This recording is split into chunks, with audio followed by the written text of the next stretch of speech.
నా పేరు కంతి మధు. మాది శారాయిపేట గ్రామం. కాంగ్రెస్ పార్టీ బలపరిచిన సర్పంచ్ అభ్యర్థిని.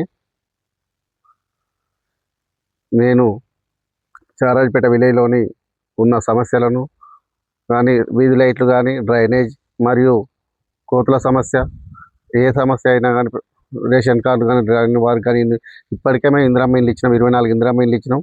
మళ్ళీ నెక్స్ట్ విడతలుగా ఇండ్లు వస్తాయి. ఎమ్మెల్యే గారితో కొట్లాడి ఇంకో 30 ఇండ్లు తేవడానికి మాకు అండగా ఉన్నాడు ఎమ్మెల్యే గారు. అధికార పార్టీ కాంగ్రెస్ పార్టీ ఉంది కాబట్టి రేపు నాకు ఓటేసి గెలిపిస్తే ఊరును అభివృద్ధిని చేస్తా. అదే బీఆర్ఎస్ పార్టీకి ఓటేసిరనుకో, మీ ఓటు శూన్యము. అది వేయడం వల్ల నష్టం విలేజ్కి, అభివృద్ధికి వాళ్ళు ఏం చేయలేరు. అదేవిధంగా కాంగ్రెస్ పార్టీకి ఓటేస్తే అక్కడ ఎమ్మెల్యే గారు ఉన్నారు, మనకు ప్రభుత్వం బి లైలన్న గారు, ఇక్కడ ఎంపీ చామల కిరణ్ కుమార్ రెడ్డి, మా మంత్రి కోమటిరెడ్డి వెంకటరెడ్డి, వీరందరి అండదండలతో ఊరును అభివృద్ధి చేస్తారని కోరుకుంటూ నన్ను అత్యధిక మెజార్టీతో గెలిపించగలరని, నా ఉంగరం గుర్తుకు ఓటేసి గెలిపించగలరని కోరుకుంటూ, దానికి అండర్ గ్రౌండ్ డ్రైనేజ్ సమస్య కానీ, ఒకటి కోతుల సమస్య చాలా ఉన్నాయి.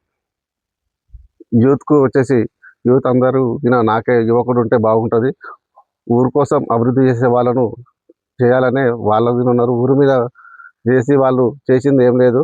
వాళ్ళు బీఆర్ఎస్ పార్టీ 10 ఏళ్ళ అధికారంలో ఉన్నా కానీ ఇంతవరకు ఒక రేషన్ కార్డు కింద రాలే. మేము 2 ఏళ్ళ అధికారంలో శారాయిపేటలో రేషన్ కార్డులు లేని వారికి ప్రతి ఒక్కరు రేషన్ కార్డు ఇచ్చినాం, ఇందిరమ్మ ఇల్లు ఇచ్చినాం, 0 కరెంటు బిల్లు, సన్న బియ్యం, మహిళలకు ఇందిరమ్మ చీరలు, అదేవిధంగా అన్ని అభివృద్ధి పదంలో నడుస్తారని కోరుకుంటున్నాయి. సంక్షేమ పథకాలు ప్రతి ఒక్కరికి వచ్చినాయి. గ్యాస్ కానీ, ఏది కానీ, ఏ సమస్య ఉన్నా కానీ, ఆ చిన్న ప్రాబ్లం ఏదైనా ఉంటే చూసుకొని ఎంపీడీ ఆఫీస్కి పోతే అన్నీ సాల్వ్ అవుతున్నాయి. అంటే నేను 20 ఏళ్ళ నుండి రాజకీయంలో ఉన్నాను. ఏ పార్టీ మారలేదు.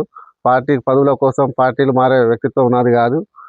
ఏంటంటే నేను ఊరుకు ఒక యువకుడిగా ప్రజలకు సేవ చేయాలన్న ఆలోచనతో ఉన్నాను. అందుకు నాకు ఓటేసి గెలిపించగలరని కోరుకుంటున్నాను.